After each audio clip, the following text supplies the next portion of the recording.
सभी को मेरा प्यार भरा नमस्कार। आज मैं आप लोगों के समक्ष उपस्थित हूँ भक्तिकालीन कवि रैदास के पद लेकर, जिसमें हम उनका कवि परिचय पढ़ेंगे, पदों का सार पढ़ेंगे, पदों की व्याख्या और प्रश्न अभ्यास करेंगे। तो लीजिए आरंभ करते हैं कवि परिचय से। रैदास नाम से विख्यात संत रविदास का जन्म काशी वाराणसी में हुआ।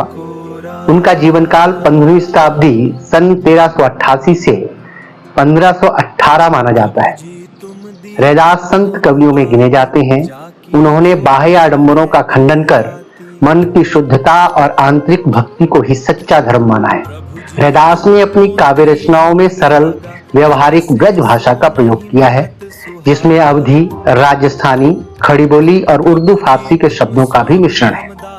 उनकी सरल ब्रज भाषा में लिखी भक्ति रचनाएं श्री गुरु ग्रंथ साहिब जी में शामिल की गई हैं और वे आज भी समता, प्रेम और भाईचारे का संदेश देती हैं। उनकी रचनाएं रैदास वाणी में संकलित हैं। पाठ का सार। यहाँ रैदास जी के 2 पद लिए गए हैं। पहले पद में बताया गया है कि जैसे चंदन पानी, दीपक बाती, मोती धागा और बादल मोर का संबंध अटूट होता है, वैसे ही भक्त से उसके आराध्य अलग नहीं हो सकते। इस पद में अनन्य भक्ति और आराध्य के प्रति समर्पण का भाव प्रकट होता है। दूसरे पद में भी आराध्य से भक्त का अटूट नाता व्यक्त किया गया है। वह तीर्थ और व्रत छोड़ सकता है, पर प्रभु चरणों की भक्ति नहीं। यह पद निष्ठा, विश्वास और अड़िग भक्ति को व्यक्त करता है। प्रभु जी तुम चंदन हम पानी, जाकी अंग अंग बास समानी। प्रभु जी तुम घन बन हम मोरा, जैसे चितवत चंद चकोरा।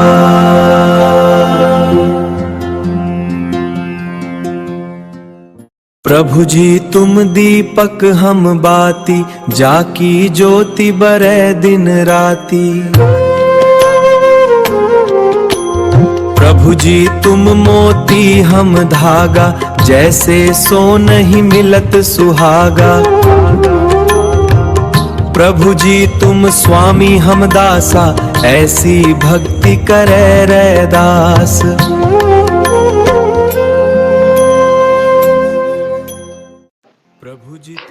पहले पद की व्याख्या। इस पद में रैदास जी ने भक्त और भगवान के अटूट रिश्ते को अलग अलग उदाहरणों से समझाया है। जैसे चंदन और पानी। कवि कहते हैं कि हे प्रभु, आप चंदन के समान हैं और मैं पानी यानी भक्त हूँ, जिसके संपर्क में आने से चंदन की महक मेरे अंग अंग में समा जाती है। बादल और मोर।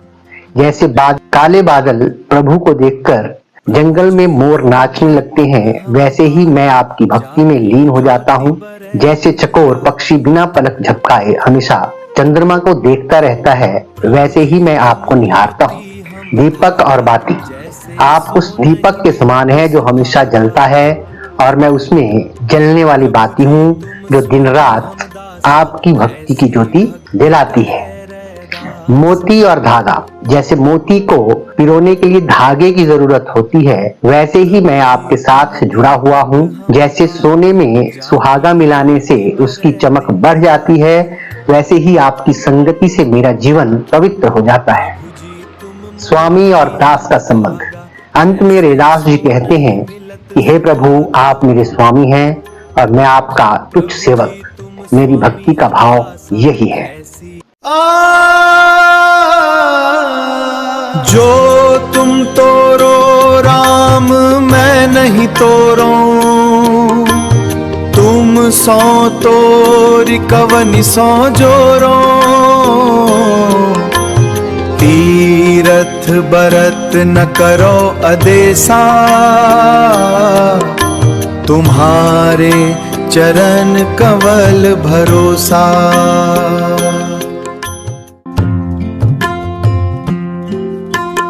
जहाँ जहाँ जाऊं तुम्हारी पूजा, तुम सा देव अवर नहीं दूजा। मैं अपनी मन हरि सौ जोर्यो, हरि सौ जोरी सब निसौ तोर्यो। सब पर हरि तुम्हारी ही आसा, मन क्रम वचन कह रे दासा।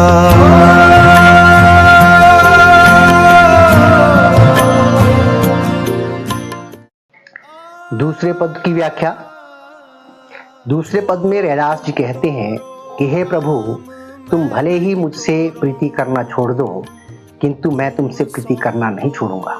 तुमसे प्रीति तोड़कर मैं और किससे अपना मन जोड़ूंगा। मुझे केवल तुम्हारे चरण कमलों पर ही भरोसा है, इसीलिए मुझे तीर्थ व्रत में विश्वास नहीं है। जहां जहां मैं जाता हूं वहां वहां मैं तुम्हारी पूजा करता हूं। तुम सा अन्य कोई देवता दूसरा नहीं है।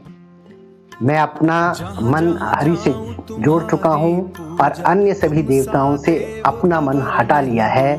मन, कर्म और वचन से संत रैदास कहते हैं कि हे हरि, सब पर तुम्हारी ही आशा है। प्रश्न अभ्यास में सबसे पहले रचना से संवाद, मेरे उत्तर मेरे तर्क। निम्नलिखित प्रश्नों के सटीक उत्तर चुनिए और यह भी बताइए कि आपको ये उत्तर उपयुक्त क्यों लगते हैं। पहला प्रश्न, अब कैसे छूटे राम रट लागी पंक्ति का भाव है। इसके विकल्प हैं नाम उच्चारण की कठिनाई, नाम रट कर याद करना, आराध्य का नाम जपना, मित्रों का नाम रटना। तो सही उत्तर इसका होगा ग, आराध्य का नाम जपना।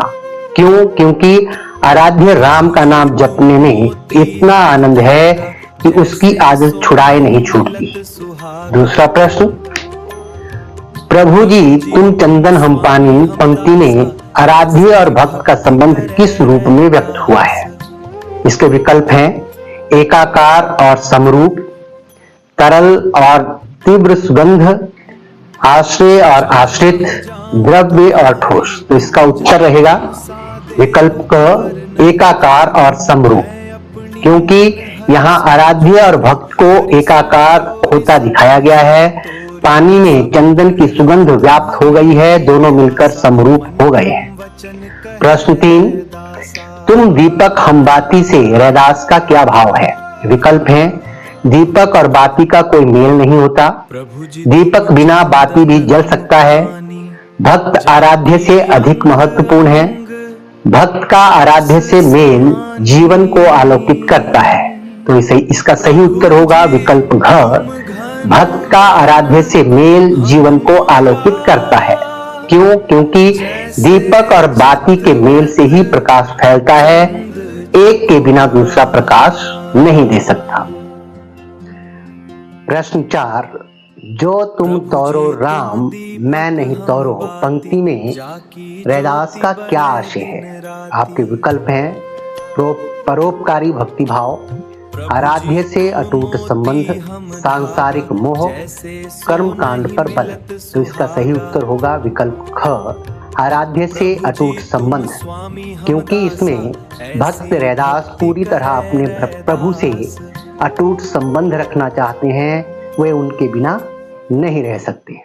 प्रश्न 5, तीर्थ व्रत ना करूं अंदेशा पंक्ति से क्या समझते हैं। विकल्प हैं तीर्थ और व्रत आवश्यक नहीं है, तीर्थ और व्रत सब आवश्यक हैं, तीर्थ जाने से मुक्ति निश्चित है, आराध्य के चरणों में सच्चा आश्रय है। तो इसका सही उत्तर होगा विकल्प क, तीर्थ और व्रत आवश्यक नहीं है। क्यों? क्योंकि रैदास कहते हैं भक्ति के लिए व्रत और तीर्थ करना जरूरी नहीं है, जरूरी है अनन्य भक्ति। प्रश्न 6, सर्वव्यापक ईश्वर की अवधारणा किस पंक्ति में व्यक्त होती है। विकल्प हैं जहां जहां जाऊं तुम्हारी पूजा, दूसरा विकल्प जाकी ज्योति बरे दिन राति, घ विकल्प तुम दीपक हम बाती, घ विकल्प तीर्थ व्रत ना करूं अंदेशा। इसका सही उत्तर विकल्प क होगा जहां जहां जाऊं तुम्हारी पूजा। क्यों? क्योंकि सब जगह ईश्वर हैं, तभी तो हर जगह उनकी पूजा संभव है। प्रश्न अभ्यास की अगली कड़ी, अर्थ और भाव। नीचे दी गई पंक्तियों का अर्थ समझाते हुए भाव स्पष्ट कीजिए। पहली पंक्ति, प्रभु जी तुम घन वन हम मोरा, जैसे चितवन चंद चकोरा। उत्तर, इसमें संत रैदास अपने राम के प्रति अनन्य भक्ति को दर्शाते हुए कहते हैं, हे प्रभु तुम जल से भरे बादल के समान हो और मैं मोर हूं। मुझे तुम्हारी ही प्यास है। तुम्हें घुमड़ते और बरसते देखकर मैं मोर के समान पंख खोलकर नाच उठता हूं। मेरा रोम रोम तुम्हें देखकर आनंदित होता है। जिस प्रकार चकोर पक्षी चांद को देखने के लिए निरंतर आकाश की तरफ टकटकी लगाए रहता है, उसी प्रकार मैं भी सदा तुम्हें निहारता रहता हूं। तुम ही मेरे सर्वस्व हो, आराध्य हो, ईश्वर हो। दूसरी पंक्ति, तीरथ व्रत ना करूं अंदेशा, तुम्हारे चरण कमल एक भरोसा। उत्तर, इसमें संत रैदास भक्ति के बाहरी आडंबरों का विरोध और एकमात्र अपने ईश्वर की भक्ति करते हुए कहते हैं कि हे मेरे राम, मेरे प्रभु, मुझे तीर्थ व्रत आदि बाहरी आडंबरों की कोई परवाह नहीं है। मैं उनमें आस्था नहीं रखता। मुझे तो बस तुम्हारे ही कर कमलों का भरोसा है। एक तुम ही मेरे प्राणनाथ हो। मैं तुम्हारी भक्ति में लीन हूं। मेरी समझ, मेरे विचार। नीचे दिए गए प्रश्नों पर कक्षा में चर्चा कीजिए और उनके उत्तर दीजिए। पहला प्रश्न, जो तुम तोरो राम मैं नहीं तोरो। पंक्ति में रैदास की अपने आराध्य से अटूट निष्ठा का भाव है। इससे आप क्या समझते हैं, विस्तार से लिखिए। उत्तर, रैदास की अपने प्रभु राम में अगाध निष्ठा और आस्था है। वह उन्हें ही ईश्वर, कर्ता धर्ता और सर्वस्व मानते हैं। वे मानते हैं कि उन्हीं से उनके जीवन का उद्धार होगा। अतः वह किसी भी सूरत में उनसे संबंध नहीं तोड़ना चाहते, उनसे दूर नहीं होना चाहते। सच तो यह है कि ईश्वर ही हमारा जन्मदाता, पालक और हितैषी है। उसे सदा याद रखना, उन पर भरोसा जतलाना आवश्यक ही नहीं, अनिवार्य है। अतः रैदास की यह भावना बहुत मूल्यवान है। काश मेरे जीवन में भी यह गहन आस्था आए। दूसरा प्रश्न, रैदास ने तीर्थ और व्रत के स्थान पर किसी साधना को भक्ति का प्रमुख आधार माना है। आज के विचार से भक्ति के क्या आधार हो सकते हैं? उत्तर, रैदास ने भक्ति भाव को आधार माना है। उन्होंने प्रभु और स्वयं में, परमात्मा और आत्मा में अभिन्न संबंध माना है। वे मानते हैं कि प्राणी उसकी परमात्मा से बिछड़ा हुआ अंश है। दोनों में अंश अंशी, अंग अंगी संबंध है। अतः भक्ति के लिए भावना की सच्चाई का और समर्पण का होना आवश्यक है। वे तीर्थ यात्रा, व्रत, उपवास को भक्ति के साधक मानते हैं, इसीलिए उन्हें इनकी जरूरत नहीं है। मेरे विचार से भक्ति एकमात्र आधार है, भावना की सच्चाई, बाहरी आडंबर सच्चे साधन नहीं है। प्रश्न 3, दोनों पदों में भक्त और आराध्य के संबंध को किन किन प्रतीकों, उपमाओं में व्यक्त किया गया है, लिखिए। उत्तर, पदों में आराध्य और भक्त के अनन्य संबंधों को निम्नलिखित उपमाओं और प्रतीकों में व्यक्त किया गया है। सबसे पहले प्रभु और भक्त का संबंध है। चंदन और पानी, बादल और वन मोर, चंद्रमा चकोर, दीपक और बाती, मोती और धागा, सोना और सुहागा, स्वामी और दास।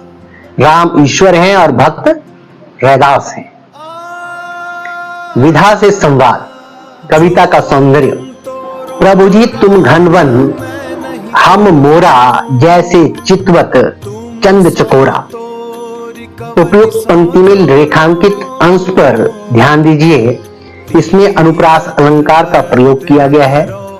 जिस रचना में व्यंजन वर्णों की आवृत्ति एक से अधिक बार होती है वहां अलंकार अनुप्रास अलंकार होता है। दूसरी पंक्ति, प्रभु जी तुम मोती हम धागा जैसे सोने मिलत सुहागा। उपयुक्त रेखांकित अंश में उपमा अलंकार है। किसी प्रसिद्ध वस्तु की समानता के आधार पर जिस वस्तु या व्यक्ति के रूप गुण धर्म का वर्णन किया जाता है तो वहां उपमा अलंकार होता है। तीसरी पंक्ति, तीर्थ व्रत ना करूं अंदेशा तुम्हारे चरण कमल एक भरोसा। उपयुक्त रेखांकित अंश में रूपक अलंकार है। रूपक अलंकार वहां होता है जहां रूप और गुण की अत्यधिक समानता के कारण उपमेय और उपमान का आरोप कर अभेद स्थापित किया जाता है। अब कुछ विशेषताएं और उदाहरण। सबसे पहले विशेषता अनन्य भक्ति भाव। जो तुम तोरो राम में नहीं तोरो, तुम सो तोरी कवन जो सौ जोरो। दूसरी विशेषता सरल और लोक धर्मी भाषा। प्रभु जी तुम चंदन हम पानी, जाकी अंग अंग बास समानी। उपमा और तुलना, प्रभु जी तुम घनवन हम मोरा, जैसे चितवत चंद चकोरा। यहाँ मोर और चकोर उपमान है। कवि की भक्ति उपमेय है, सावाचक शब्द है, समान धर्म लुप्त है, अतः यहाँ उपमा अलंकार है। इसे चाहे तो भक्त और ईश्वर के बीच संबंधों की तुलना भी कहा जा सकता है। लयात्मकता और गयता, प्रभु जी तुम मोती हम धागा, जैसे सोनत मिलत सुहागा। कवि ने लय और गयता बनाए रखने के लिए सोना की जगह सोने शब्द का प्रयोग किया है। शब्दों को लय और संगीत के अनुसार ढाल दिया है। सोने मिलत सुहागा में सभी शब्द उनकी ध्वनियां बहुत कोमल और मधुर और माधुर्य गुण है। अन्य उदाहरण, जहां जहां जाऊं तुम्हारी पूजा, तुम सा देव और नहीं दूजा। लय और मधुरता बनाने के लिए नहीं का नहीं कर दिया गया है। दृढ़ निष्ठा और आस्था, जो तुम तोरो राम मैं नहीं तोरो, तुम सौ तोरी कवन सौ जोरो। कविता की अन्य विशेषताओं से संबंधित अगला प्रश्न, तीर्थ और व्रत के स्थान पर रैदास ने आराध्य की भक्ति को प्रधान माना है। भक्ति काल के कवि रैदास की तरह कबीर भी निराकार आराध्य की भक्ति पर बल देते हैं। तत्कालीन सामाजिक सांस्कृतिक परिस्थितियों के आधार पर बताइए कि इसके क्या कारण हो सकते हैं। तो इसका उत्तर रहेगा, भक्ति काल में समाज कई प्रकार की कुरीतियों और भेदभावों से ग्रस्त था। धर्म के नाम पर आडंबर, कर्मकांड जैसे तीर्थ व्रत और पंडितों मौलवियों का प्रभुत्व बढ़ गया था। सामान्य जनता के लिए इन कर्मकांडों का पालन करना कठिन और महंगा था। साथ ही जाति भेद और ऊंच नीच बहुत अधिक था। निम्न वर्ग के लोगों को मंदिरों और धार्मिक कार्यों से दूर रखा जाता था। इससे समाज में असमानता और अन्याय बढ़ रहा था। ऐसी स्थिति में संत रैदास और कबीर जैसे संतों ने निराकार ईश्वर अर्थात निर्गुण भक्ति और आंतरिक भक्ति पर जोर दिया। उन्होंने कहा कि ईश्वर की प्राप्ति के लिए ना तो तीर्थ व्रत जरूरी है, ना ही बाहरी दिखावा, बल्कि सच्चे मन, प्रेम और विश्वास से ही भगवान को पाया जा सकता है। इसके पीछे प्रमुख कारण थे धार्मिक आडंबरों और कर्मकांडों का विरोध, जाति प्रथा और सामाजिक भेदभाव को समाप्त करना, सभी के लिए सरल और सुलभ भक्ति का मार्ग देना, हिंदू मुस्लिम एकता और सामाजिक समरसता स्थापित करना। इस प्रकार उस समय की सामाजिक और सांस्कृतिक परिस्थितियों ने रैदास और कबीर को सरल, निराकार और समानता पर आधारित भक्ति मार्ग अपनाने के लिए प्रेरित किया। अगला प्रश्न, सोने मिलत सुहागा। सुहागा एक प्राकृतिक खनिज है जिसके प्रयोग से सोने की अशुद्धियां दूर हो जाती हैं और उसकी चमक बढ़ जाती है। सुहागा का रासायनिक नाम और उसकी विशेषताएं अपने विज्ञान के शिक्षक से चर्चा करके लिखिए।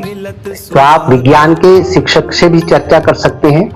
वैसे इसका हल जो मैंने तैयार किया है वो इस प्रकार है। सुहागा का रासायनिक नाम सोडियम टेट्राबोरेट है। इसका रासायनिक सूत्र सामान्यतः Na2B4O2 10H2O होता है। सुहागा बोरेक्स की विशेषताएं, यह एक प्राकृतिक खनिज है जो सफेद और रंगहीन क्रिस्टल के रूप में पाया जाता है। यह पानी में घुलनशील होता है। इसमें क्षारीय गुण होते हैं। गर्म करने पर यह जल अणु खो देता है और फूल जाता है। यह सफाई और धातु शोधन में उपयोगी है, विशेषकर सोने की अशुद्धियां हटाने में। इसका उपयोग कांच, साबुन, डिटर्जेंट और सौंदर्य प्रसाधनों के निर्माण में भी किया जाता है।